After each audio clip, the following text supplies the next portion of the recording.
the press. Part of their concerns is the relationship among the top leadership of the country as 2022 succession politics seem to be gaining ground. Let's just cross over there and listen in.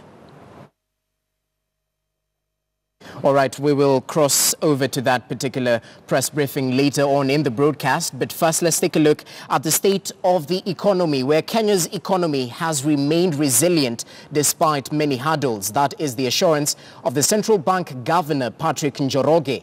Now, CBK held its benchmark lending rate at 9% yesterday due to cost of goods and services anchored within the target range. The decision to hold was also supported by increased economic activities in the country.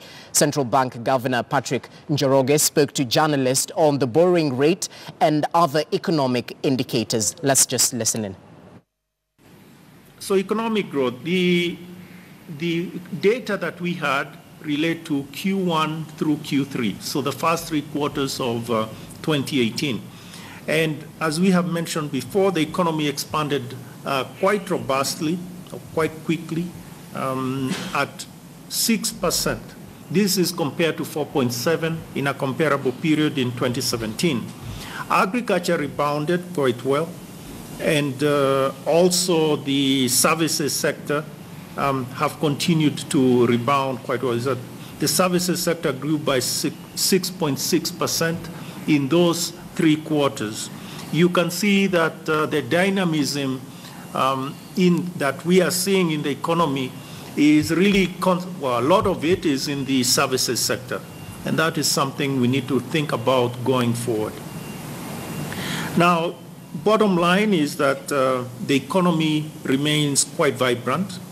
And looking at the leading indicators for Q4, that is the last quarter of last year, we expect that growth in 2018 will come in at 6.1%, which is around the number that we had expected before. I recall we had circulated a number like 6.2, 6.1, 6.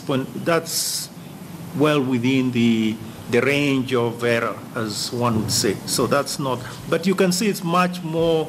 I mean, this is a quicker, it's a stronger, it reflects a stronger economy, much stronger than, say, it was in 2017. Now, let me say a few words about the balance of payments, the external sector. The current account deficit to November of 2018 declined to, or came in at 5.1% of GDP. And we expect, given the numbers that we have seen for the last quarter of 2018, we expect that the current account deficit for the year 2018 will come in at 5.2%, which again is around the number that we had projected some time ago. The point is this 5.2 is an improvement from 6.3. The 6.3 that was reported, or that the actual for 2017. And we have explained why this rather sharp decline in the deficit by more than 1 percentage point. But the points, if we were to discuss what are the main drivers of the improvement in the current account deficit, I think first and foremost are exports, particularly tea and horticulture. We've talked about that before, so I'm not going to belabor that point.